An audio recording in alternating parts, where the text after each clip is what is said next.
গোপন সূত্রে খবরের ভিত্তিতে কালিয়াগঞ্জের মালগাঁও এলাকা থেকে একটি উট উদ্ধার করল কালিয়াগঞ্জ থানার পুলিশ।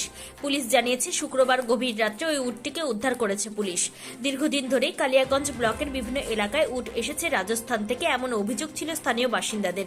অবশেষে উট উদ্ধার হতেই সেই অভিযোগের সত্যতা প্রমাণ হলো। উত্তর দিনাজপুর পিপলস ফর অ্যানিমালসের সম্পাদক গৌতম তান্তিয়া বলেন, কালিয়াগঞ্জ ব্লকের মালগাঁও ধবাইল এলাকায় উটের অবৈধ কারবার চলছে, তবে পুলিশ একটি উট উদ্ধার করেছে। আমরা চাই ওই উটের অবৈধ কারবার বন্ধ হোক। উট পাচার বন্ধ করতে পুলিশকে আরও তৎপর হতে হবে। নিজস্ব সংবাদদাতা, খবর কালিয়াগঞ্জ। কালিয়াগঞ্জ থানার অন্তর্গত মালগাঁও থেকে কালিয়াগঞ্জ পুলিশ একটি উট উদ্ধার করেছে।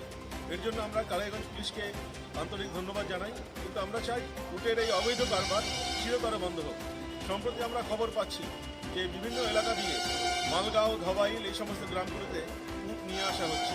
আমরা চাই প্রশাসনের নজরদারিতে এই অবৈধ উটের কারবার যাতে চিরতরে বন্ধ হয়।